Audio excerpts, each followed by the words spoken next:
नमस्कार दोस्तों, मैं संतोष पटेल स्वागत करता हूं आपके अपने YouTube चैनल डिजिटल भंडार पर। आज की वीडियो में हम CPCT एग्जाम मार्च 2024 के लिए कंप्यूटर के इम्पोर्टेंट क्वेश्चंस को समझने वाले हैं। यह हमारा CPCT एग्जाम मार्च 2024 के लिए पार्ट नंबर 13 है। इस वीडियो में हम CPCT एग्जाम के लिए कंप्यूटर से संबंधित 20 इंपोर्टेंट क्वेश्चंस को समझने वाले हैं। यह सभी वही क्वेश्चन हैं जो पहले भी CPCT एग्जाम में पूछे जा चुके हैं। जब हम एक क्वेश्चन को समझते हैं तो उससे संबंधित हमें कई प्रकार के और भी क्वेश्चन तैयार करने मिलते हैं। आप सभी क्वेश्चंस को नोट जरूर करें, क्योंकि पेपर में एक क्वेश्चन से संबंधित कई प्रकार के और भी क्वेश्चन बन सकते हैं। चलिए शुरुआत करते हैं आज की इस वीडियो का। देखते हैं आज का हमारा पहला क्वेश्चन क्या है। पहला क्वेश्चन हमसे पूछा गया है, MS Excel 2019 में क्रिएट टेबल डायलॉग बॉक्स प्रदर्शित करने के लिए कीबोर्ड शॉर्टकट ब्लैंक है। MS Excel 2019 में क्रिएट टेबल डायलॉग बॉक्स प्रदर्शित करने के लिए कीबोर्ड शॉर्टकट ब्लैंक है। यह क्वेश्चन MS Excel से पूछा गया है। MS Excel 2019 में यदि हमें क्रिएट टेबल डायलॉग बॉक्स को शो करना है तो हम किस शॉर्टकट की का यूज करेंगे। MS Excel का क्वेश्चन है। MS Excel क्या है? MS Excel एक स्प्रेडशीट सॉफ्टवेयर होता है जो कि डेटा को रो और कॉलम में अरेंज करने की सुविधा प्रदान करता है। MS Excel में हम टेबल बना सकते हैं, टेबल पर कई प्रकार के कैलकुलेशन कर सकते हैं, फिल्टर लगा सकते हैं, रिपोर्ट बना सकते हैं। हमसे पूछा गया है MS Excel में जो क्रिएट टेबल डायलॉग बॉक्स होता है, क्रिएट टेबल की विंडो होती है, वह किस शॉर्टकट की से ओपन होती है। यहां पर टेबल वर्ड आ रहा है। टेबल वर्ड मतलब Ctrl+T। कंट्रोल के साथ T को प्रेस करने पर हम क्रिएट टेबल डायलॉग बॉक्स को ओपन कर सकते हैं। MS Excel में Ctrl+T से create table dialog box open हो जाता है। इसको हम प्रैक्टिकली देख सकते हैं एक्सेल में। चलते हैं एक्सेल पर। यह हमारा MS Excel सॉफ्टवेयर है। यदि हम MS Excel में Ctrl+T को प्रेस करेंगे तो हमारे सामने create table dialog box open हो जाता है, जहां पर हमें रेंज देनी होती है कि कितने एरिया का टेबल हमें क्रिएट करना है। तो इस क्वेश्चन का आंसर हो जाएगा ऑप्शन नंबर बी। Ctrl+T से create table dialog box open हो जाता है। देखते हैं हमारे नेक्स्ट क्वेश्चन को। नेक्स्ट क्वेश्चन है, ब्लैंक माइक्रोसॉफ्ट एक्सेल 2019 में ऑटो फिल्टर को सक्रिय करने के लिए कीबोर्ड शॉर्टकट है। ब्लैंक माइक्रोसॉफ्ट एक्सेल 2019 में ऑटो फिल्टर को सक्रिय मतलब एक्टिव करने के लिए कीबोर्ड शॉर्टकट है। यह क्वेश्चन भी एक्सेल से पूछा गया है। एक्सेल में जब हम कोई टेबल बनाते हैं, कोई वर्कशीट बनाते हैं, उसमें जो डेटा भरा होता है, डेटा में से आवश्यक डेटा को सर्च करने के लिए फिल्टर का यूज किया जाता है। MS Excel में जब हम कोई बड़ी टेबल बनाते हैं, उस टेबल में बहुत सारे रिकॉर्ड होते हैं।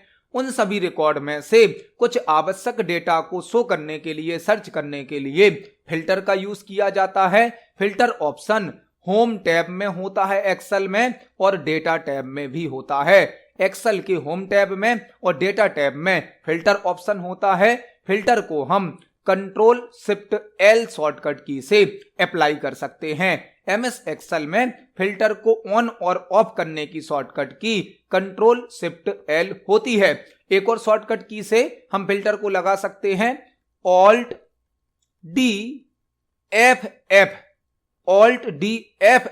इस शॉर्टकट की से भी एक्सेल में फिल्टर को लगाया जा सकता है या हटाया जा सकता है। इसको भी हम प्रैक्टिकली देखने वाले हैं। चलते हैं एक्सेल पर।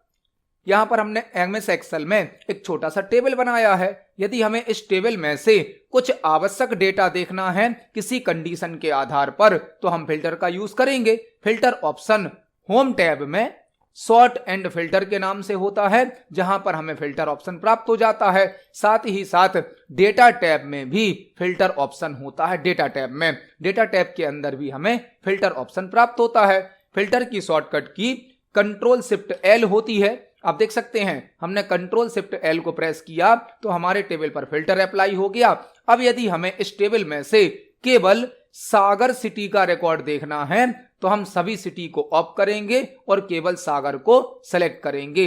अब हमारी एक बड़ी टेबल में से केवल हमें सागर का डेटा शो किया जाएगा। यह होता है फिल्टर। कंट्रोल शिफ्ट एल से फिल्टर को ऑन ऑफ कर सकते हैं। इसके अलावा alt D F F shortcut की से भी फिल्टर को ऑन और ऑफ किया जा सकता है। इस क्वेश्चन का आंसर होगा ऑप्शन नंबर ए, कंट्रोल शिफ्ट एल। देखते हैं हमारे नेक्स्ट क्वेश्चन को।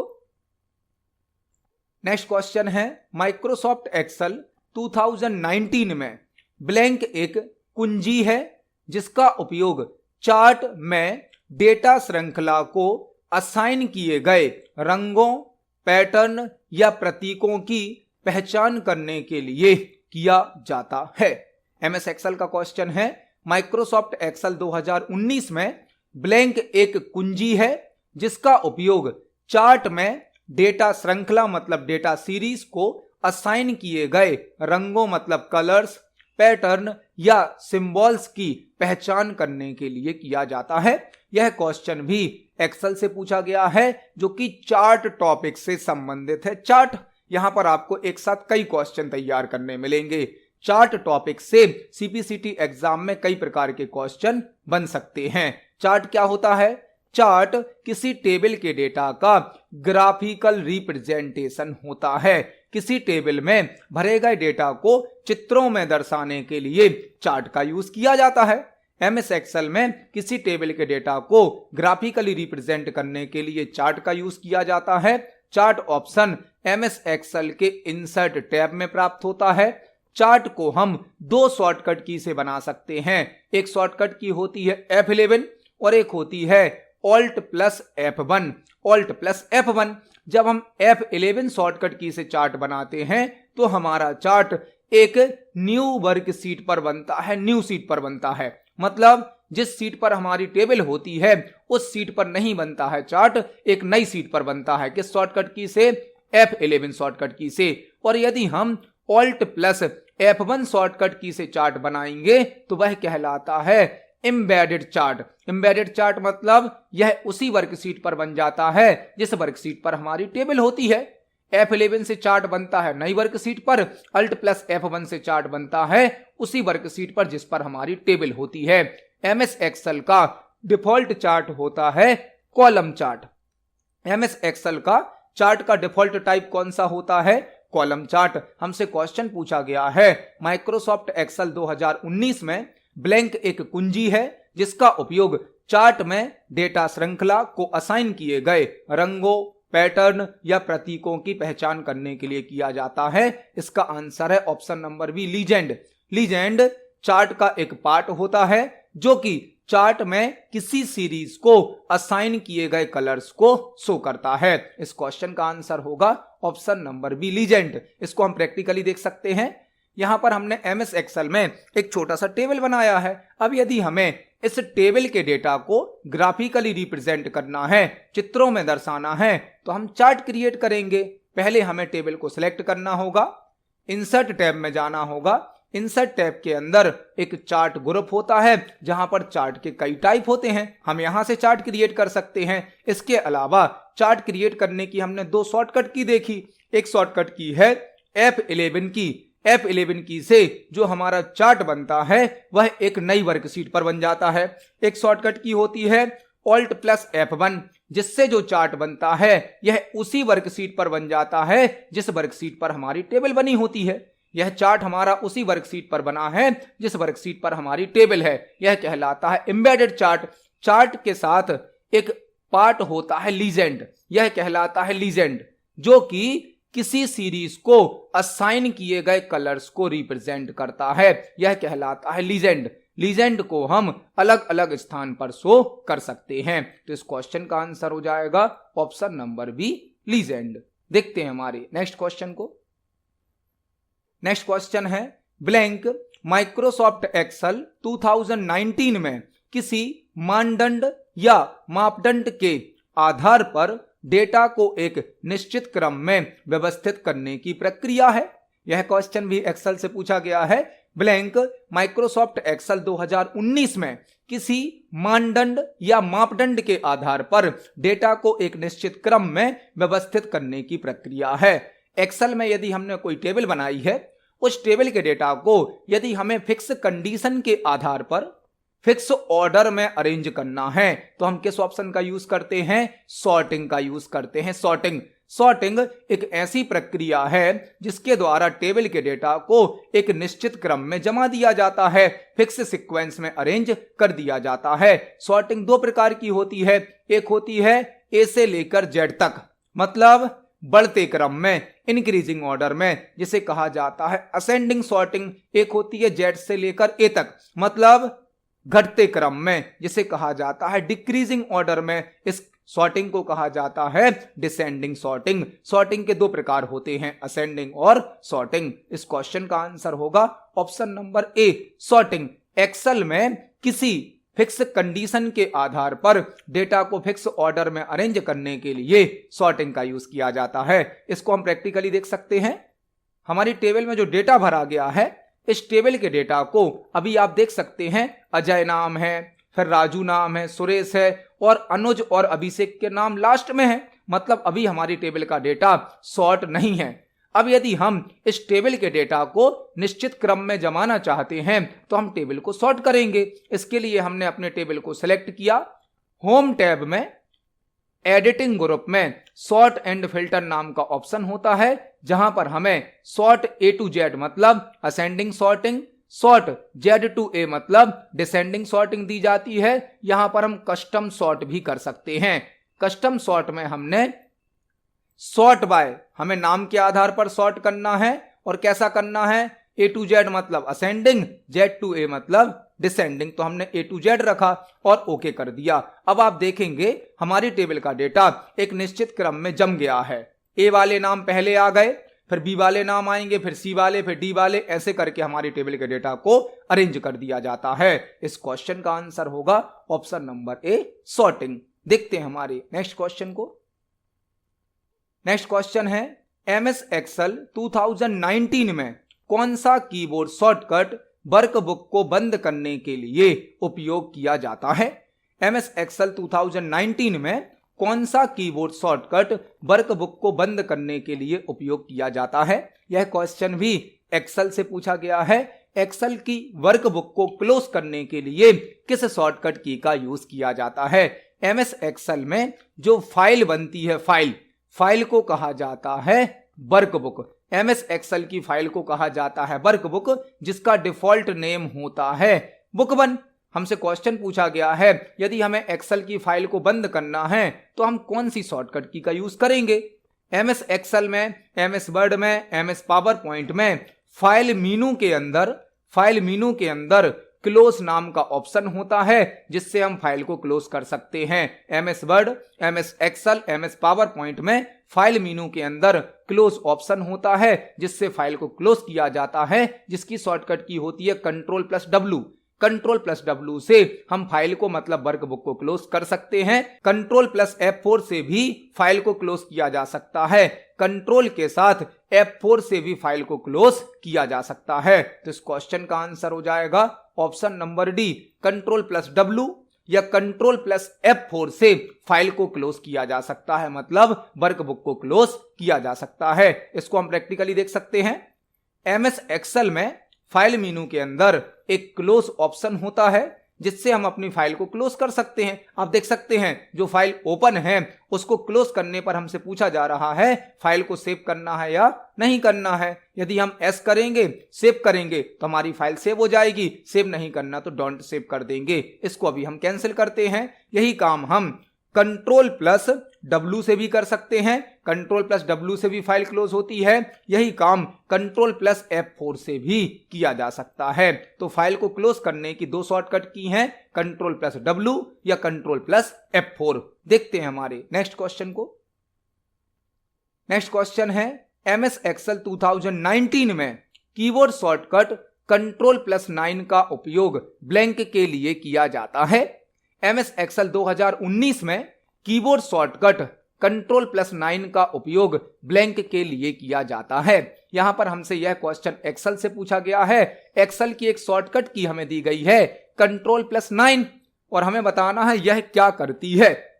एमएस एक्सेल में Ctrl+9 को प्रेस करने पर क्या होगा। ऑप्शन नंबर ए क्या है, 9वीं पंक्ति मतलब रो को डिलीट करने के लिए।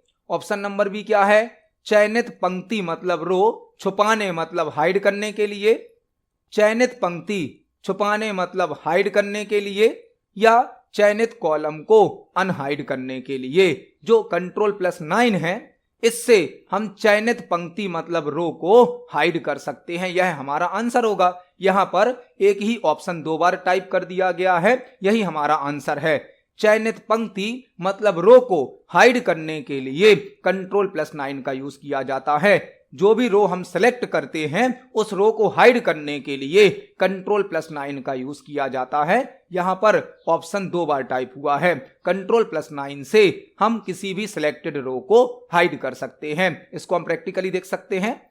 एमएस एक्सेल में यदि हम किसी रो को सिलेक्ट करते हैं और Ctrl+9 प्रेस करते हैं तो वह रो हाइड हो जाती है। Ctrl+9 से रो को हाइड किया जाता है और Ctrl+0 से कॉलम को हाइड किया जाता है।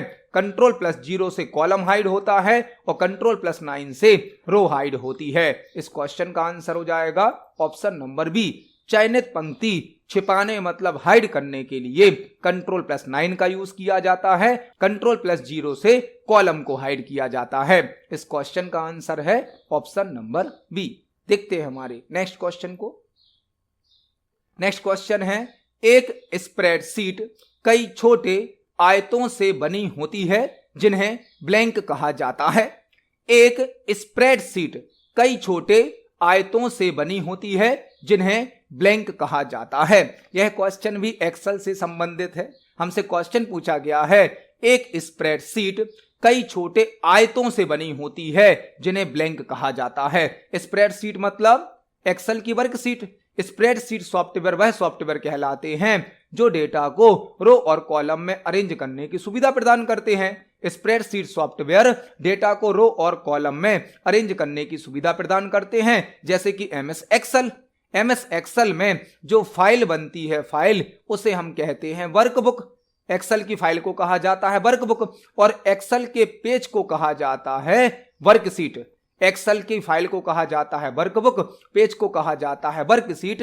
एक वर्कशीट में मल्टीपल रो होती हैं और मल्टीपल कॉलम होते हैं। रो को नंबर से मतलब 1 2 3 से दर्शाया जाता है और कॉलम को ABCD मतलब अल्फाबेट से दर्शाया जाता है। जब एक रो और कॉलम इंटरसेक्ट करता है, जब एक रो और कॉलम मिलता है तो सेल क्रिएट होता है। यही हमसे क्वेश्चन में पूछा गया है। एक स्प्रेडशीट कई छोटे आयतों से बनी होती है, मतलब एक सीट मल्टीपल सेल से बनी होती है जिन्हें सेल कहा जाता है। इस क्वेश्चन का आंसर होगा ऑप्शन नंबर बी। एक्सेल की जो वर्कशीट होती है आप देख सकते हैं, मल्टीपल रो होती हैं, मल्टीपल कॉलम होते हैं। रो और कॉलम मिलते हैं तो सेल बनता है और एक वर्कशीट पर मल्टीपल सेल होते हैं। तो इस क्वेश्चन का आंसर हो जाएगा ऑप्शन नंबर बी, सेल्स। इस क्वेश्चन का आंसर है ऑप्शन नंबर बी। देखते हैं हमारे नेक्स्ट क्वेश्चन को।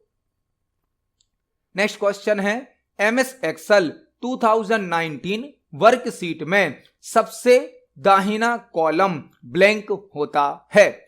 एमएस एक्सेल 2019 वर्कशीट में सबसे दाहिना कॉलम ब्लैंक होता है। यह क्वेश्चन भी एक्सेल से पूछा गया है। एक्सेल वर्कशीट में जो सबसे राइट वाला कॉलम होता है उसका नाम क्या होता है। यह क्वेश्चन भी एक्सेल से पूछा गया है। यहां पर आपको एक साथ कई क्वेश्चन तैयार करने मिलेंगे। हमने पहले भी समझा कि एक्सेल की फाइल को वर्कबुक कहा जाता है, एक्सेल के पेज को वर्कशीट कहा जाता है।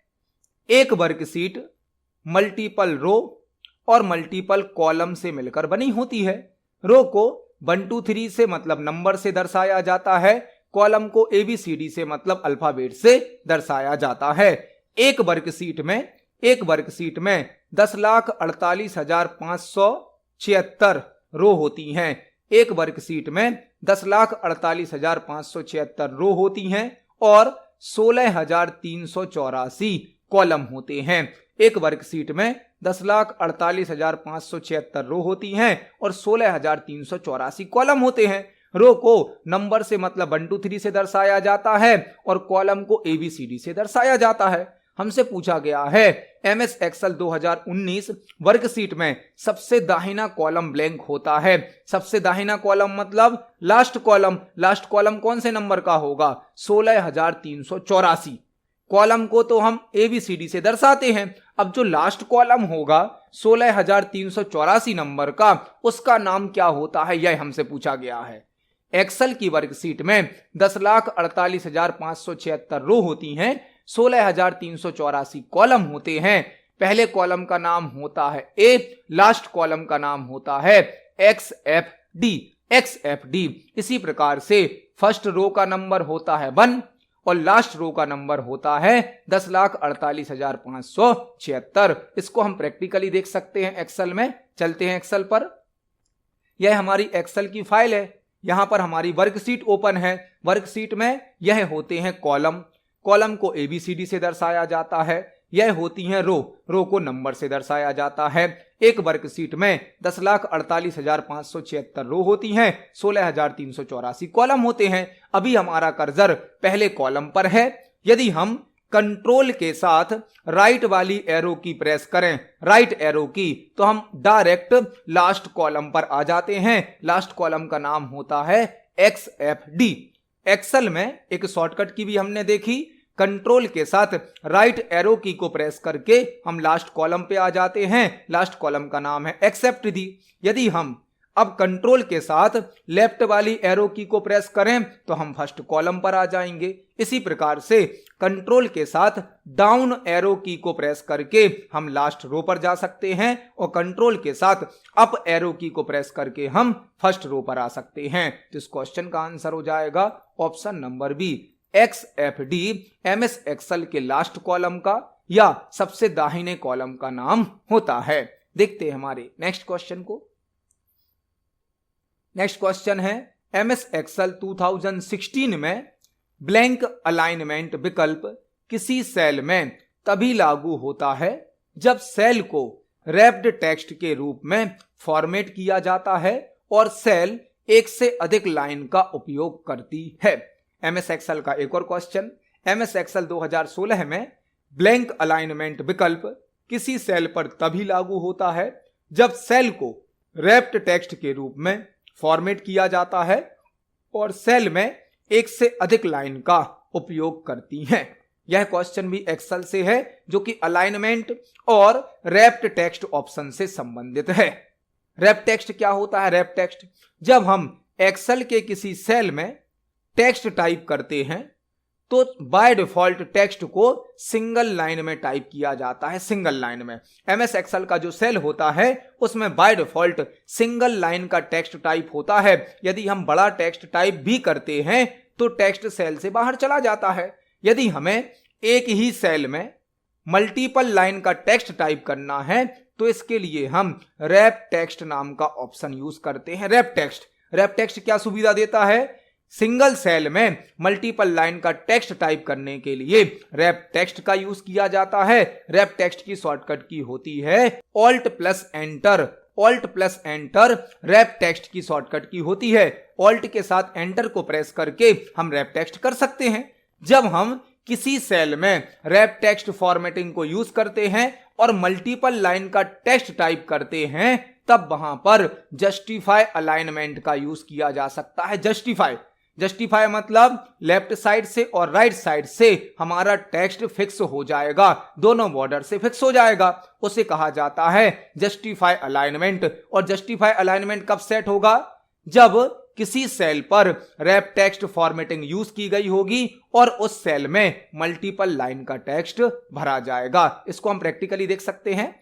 यदि हम एक्सेल के किसी सेल में बड़ा टेक्स्ट टाइप करते हैं, जैसे हमने लिखा नेम ऑफ स्टूडेंट, आप देख सकते हैं सेल की साइज छोटी है और सेल के अंदर जो टेक्स्ट भरा गया है वह बड़ा टेक्स्ट है, ज्यादा बड़ा टेक्स्ट सेल से बाहर चला गया है। अब यदि इस टेक्स्ट को हमें सेल में फिट करना है तो हम रैप टेक्स्ट का यूज करेंगे। Wrap text option home tab में होता है। साथ ही साथ हम इसे शॉर्टकट की से भी यूज कर सकते हैं। हमें जहां से लाइन को चेंज करना है वहां पर कर्सर रखेंगे और ऑल्ट के साथ एंटर को प्रेस करेंगे। ऑल्ट प्लस एंटर को प्रेस करने पर हमारा टेक्स्ट एक ही सेल के अंदर फिट हो जाता है। और जब रैप टेक्स्ट कर देते हैं तो आप देख सकते हैं सेल में लेफ्ट साइड पर और राइट साइड पर दोनों साइड पर हमारा टेक्स्ट एडजस्ट हो जाता है, सेल से बाहर नहीं जाता है, मतलब यह जस्टिफाई हो जाता है। तो इस क्वेश्चन का आंसर क्या होगा?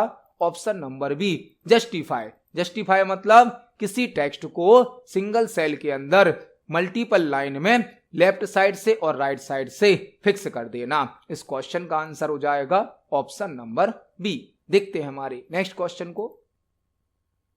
नेक्स्ट क्वेश्चन है, इंटरनेट द्वारा निम्न में से किस स्विचिंग का उपयोग किया जाता है? इंटरनेट द्वारा निम्न में से किस स्विचिंग का उपयोग किया जाता है? यह क्वेश्चन इंटरनेट से संबंधित है, जो कि कंप्यूटर नेटवर्क का क्वेश्चन है। इंटरनेट क्या है? इंटरनेट एक बैंड नेटवर्क होता है, जो कि वाइड एरिया नेटवर्क है, ग्लोबल नेटवर्क है। इंटरनेट का फुल फॉर्म इंटरकनेक्टेड नेटवर्क या इंटरनेशनल नेटवर्क होता है। इंटरनेट नेटवर्क ऑफ नेटवर्क भी होता है, मतलब नेटवर्क के नेटवर्क को इंटरनेट कहा जाता है। इंटरनेट में पैकेट स्विचिंग का यूज किया जाता है। Packet switching. स्विचिंग टेक्निक 3 प्रकार की होती हैं। स्विचिंग टेक्निक 3 प्रकार की होती हैं, पैकेट स्विचिंग, सर्किट स्विचिंग और मैसेज स्विचिंग। जो इंटरनेट है वह पैकेट स्विचिंग पर वर्क करता है। इस क्वेश्चन का आंसर होगा ऑप्शन नंबर ए। देखते हैं हमारे नेक्स्ट क्वेश्चन को। नेक्स्ट क्वेश्चन है, निम्नलिखित में से कौन सा एक ग्राफिकल पैकेज है? निम्नलिखित में से कौन सा एक ग्राफिकल पैकेज है? हमें यहां पर 4 सॉफ्टवेयर के नाम दिए गए हैं। हमसे पूछा गया है निम्नलिखित में से कौन सा एक ग्राफिकल पैकेज है। ग्राफिकल पैकेज मतलब जो ग्राफिक्स को क्रिएट करने की, एडिट करने की, डिजाइन करने की सुविधा प्रदान करता है, वह कहलाता है graphical package. Option number A है Corel Draw, option number B है एक्सेल, ऑप्शन नंबर सी है Microsoft Word, option number D है माइक्रोसॉफ्ट एक्सेस। एक्सेल तो एक स्प्रेडशीट सॉफ्टवेयर है, एमएस वर्ड एक वर्ड प्रोसेसिंग सॉफ्टवेयर है, माइक्रोसॉफ्ट एक्सेस एक डीबीएमएस सॉफ्टवेयर है, मतलब आंसर होगा कोरल ड्रॉ। कोरल ड्रॉ एक ग्राफिकल पैकेज है जिसका यूज वेक्टर ग्राफिक्स को क्रिएट करने के लिए किया जाता है। Vector graphics, high quality graphics होते हैं वेक्टर ग्राफिक्स, जिनको कोरल ड्रॉ के द्वारा क्रिएट किया जाता है। कोरल ड्रॉ का यूज पब्लिकेशन वर्क में किया जाता है। कार्ड, पंपलेट, बैनर, फ्लेक्स यह डिजाइन करने के लिए कोरल ड्रॉ सॉफ्टवेयर का यूज किया जाता है। इस क्वेश्चन का आंसर होगा ऑप्शन नंबर ए। देखते हैं हमारे नेक्स्ट क्वेश्चन को। नेक्स्ट क्वेश्चन है, डिस्क का वह कंटेंट क्या कहलाता है जिसे निर्माण के समय रिकॉर्ड करने के बाद उस यूजर द्वारा दोबारा बदला या मिटाया नहीं जा सकता है?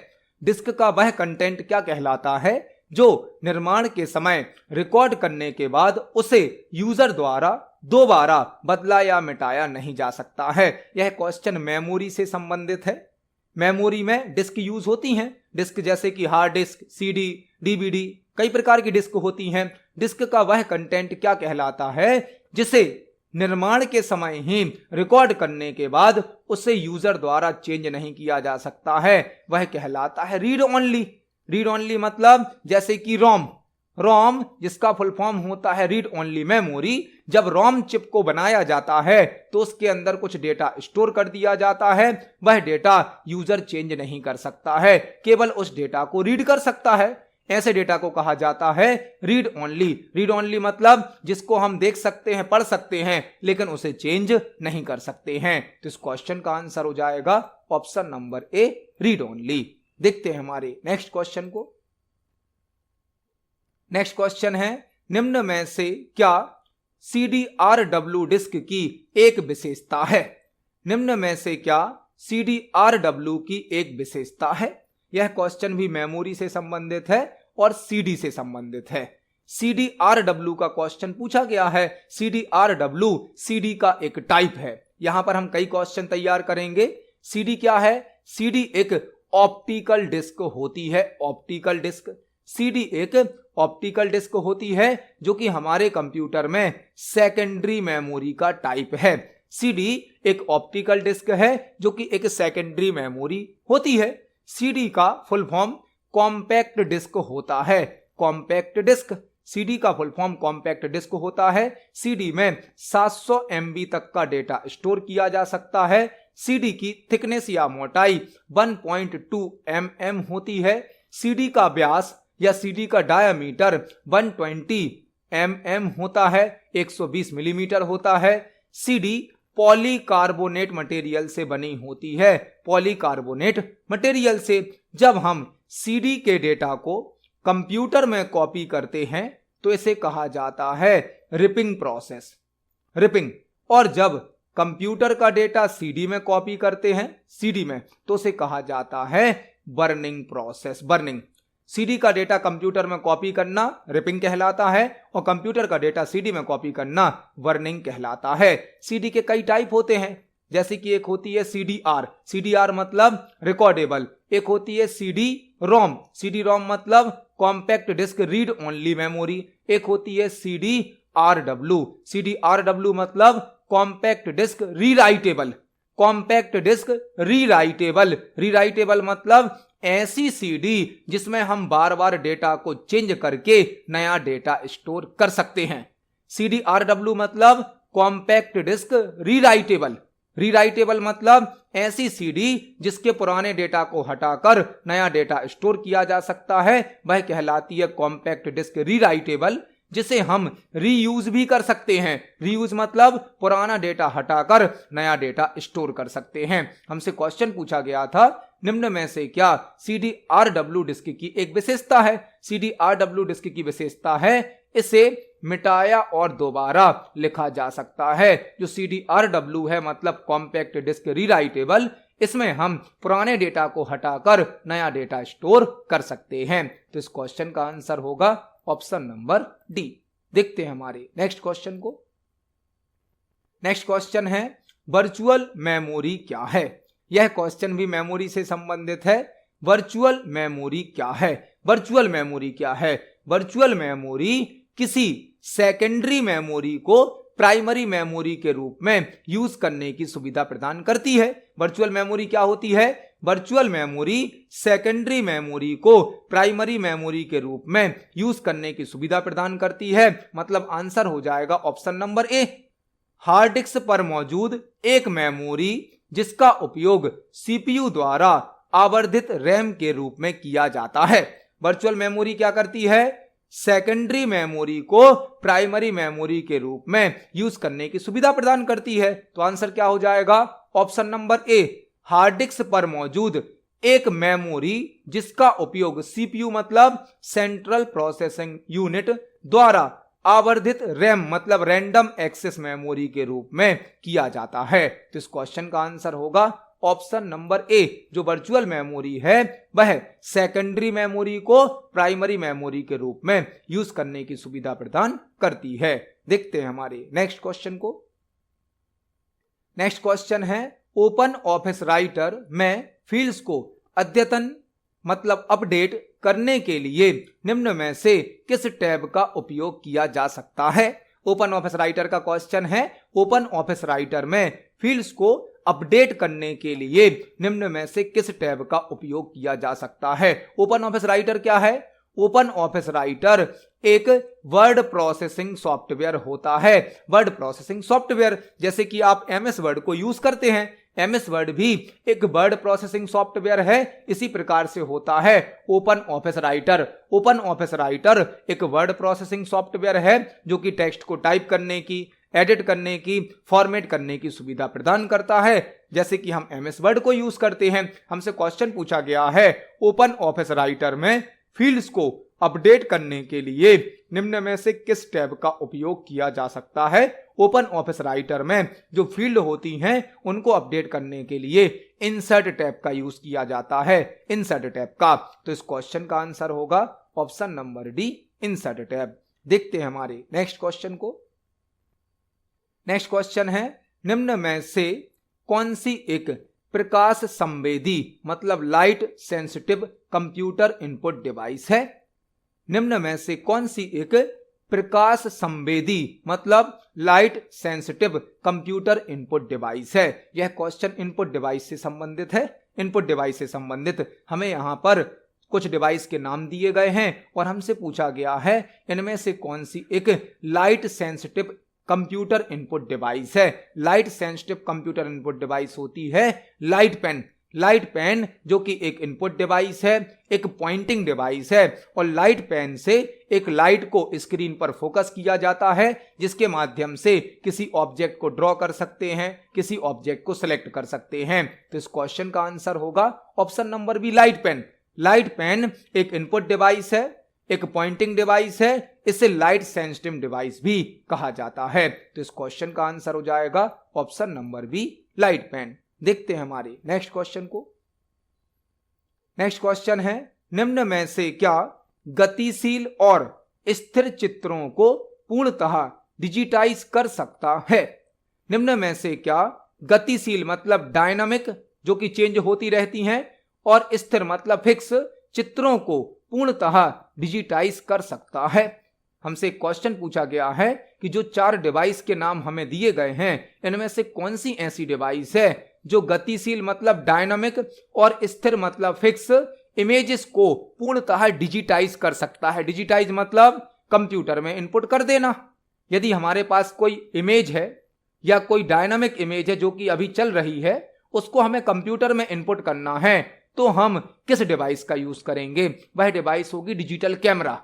डिजिटल कैमरा क्या करेगा? यदि आपके पास कोई हार्ड कॉपी इमेज है, किसी इमेज का प्रिंट आउट है, तो उसकी इमेज को कैप्चर करके कंप्यूटर में भेज सकते हैं। या फिर आपको कोई वीडियो रिकॉर्ड करना है, कोई फोटो अभी लाइव लेनी है, तो भी आप किसका यूज कर सकते हैं? डिजिटल कैमरा का। डिजिटल कैमरा गतिशील, गतिशील मतलब डायनामिक जैसे कि वीडियो जो चेंज होती रहती हैं, और स्थिर मतलब जो फिक्स हैं। इस प्रकार की इमेज को डिजिटाइज कर सकता है मतलब कंप्यूटर में इनपुट कर सकता है। इस क्वेश्चन का आंसर होगा option number D, digital camera जो कि एक इनपुट डिवाइस है जिसके द्वारा हम ग्राफिक्स को या वीडियो को कंप्यूटर में इनपुट कर सकते हैं।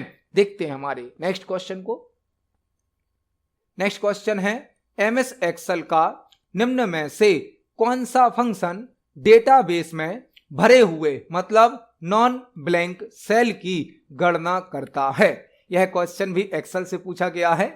एमएस एक्सेल का निम्न में से कौन सा फंक्शन डेटाबेस में भरे हुए मतलब नॉन ब्लैंक सेल की गणना मतलब कैलकुलेशन कर सकता है। यह क्वेश्चन भी एक्सेल से पूछा गया है। यहां पर आपको एक साथ कई क्वेश्चन तैयार करने मिलेंगे। हमसे पूछा गया है एक्सेल का ऐसा कौन सा फंक्शन है जो कि भरे हुए सेल को काउंट करता है।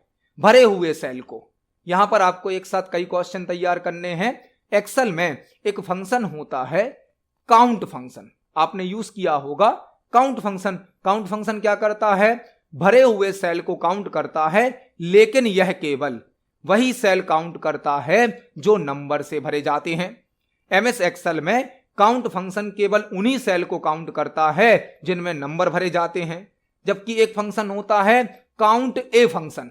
काउंट ए फंक्शन क्या करेगा? यदि आपका सेल भरा गया है मतलब सेल में कोई भी वैल्यू भरी गई है, नंबर है, टेक्स्ट है, डेट है, टाइम है, कोई सिंबल है, तो उसको काउंट कर देगा। हमसे ऐसा नहीं पूछा गया कि नंबर से भरे गए सेल को काउंट करता है। यदि नंबर से भरे गए सेल को काउंट करना पूछा गया होता तो काउंट फंक्शन आंसर होता, लेकिन हमसे पूछा गया है भरे हुए सेल को। भरे हुए सेल मतलब सेल के अंदर कोई भी प्रकार की वैल्यू हो सकती है, उसके लिए यूज किया जाता है काउंट ए फंक्शन का। काउंट फंक्शन केवल नंबर से भरे गए सेल को काउंट करता है, जबकि काउंट ए फंक्शन किसी भी प्रकार की वैल्यू से भरे गए सेल को काउंट कर देता है। एक फंक्शन होता है काउंट ब्लैंक। काउंट ब्लैंक क्या करता है? केवल खाली सेल को काउंट कर देता है। एक फंक्शन होता है काउंट इफ फंक्शन जो कि कंडीशन के आधार पर सेल को काउंट करता है। तो इस क्वेश्चन का आंसर हो जाएगा option number B, count A function. आपको काउंट और काउंट ए में कंफ्यूज नहीं होना है। काउंट फंक्शन केवल नंबर से भरे गए सेल को काउंट करता है, जबकि काउंट ए फंक्शन किसी भी प्रकार की वैल्यू से भरे गए सेल को काउंट कर देता है। देखते हैं हमारे नेक्स्ट क्वेश्चन को। नेक्स्ट क्वेश्चन है, निम्न में से कौन सा एक एक्सपेंशन कार्ड है जो आउटपुट इमेजों के फीड को किसी डिस्प्ले जैसे कंप्यूटर मॉनिटर पर प्रदर्शित करता है। निम्न में से कौन सा एक एक्सपेंशन कार्ड है जो आउटपुट इमेजों के फीड को किसी डिस्प्ले जैसे कंप्यूटर मॉनिटर पर प्रदर्शित करता है। यह क्वेश्चन कंप्यूटर हार्डवेयर से संबंधित है। हमसे पूछा गया है निम्न में से कौन सा एक एक्सपेंशन कार्ड है। एक्सपेंशन कार्ड मतलब जिसको हम आवश्यकता अनुसार कंप्यूटर में लगा सकते हैं, आवश्यकता अनुसार कंप्यूटर में ऐड कर सकते हैं, जो आउटपुट इमेजों के फीड को किसी डिस्प्ले मतलब जैसे कंप्यूटर मॉनिटर पर प्रदर्शित करता है।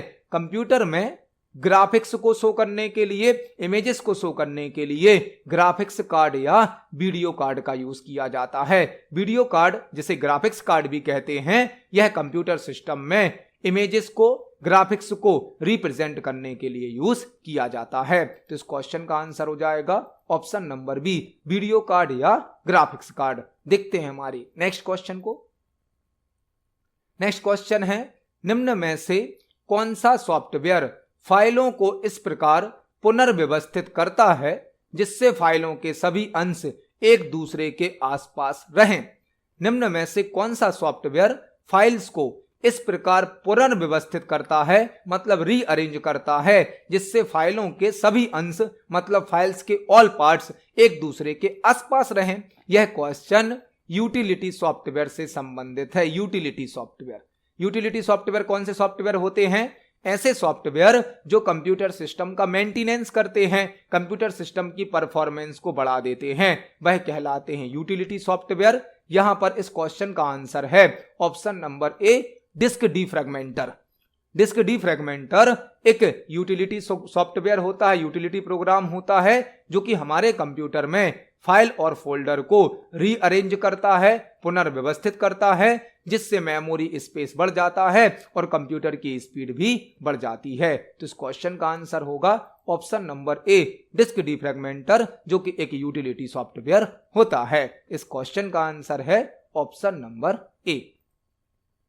तो आज की वीडियो में हमने सीपीसीटी एग्जाम के लिए कंप्यूटर से संबंधित 20 इंपोर्टेंट क्वेश्चंस को समझा। जब हम एक क्वेश्चन को समझते हैं तो उससे संबंधित हमें कई प्रकार के और भी क्वेश्चन तैयार करने मिलते हैं। आप सभी क्वेश्चंस को पढ़ें, समझें। यदि आपका कोई क्वेश्चन है, कोई डाउट है तो कमेंट सेक्शन में जरूर पूछें। वीडियो पसंद आती है तो वीडियो को लाइक करें, ज्यादा से ज्यादा शेयर करें। मिलते हैं अगली वीडियो में। धन्यवाद।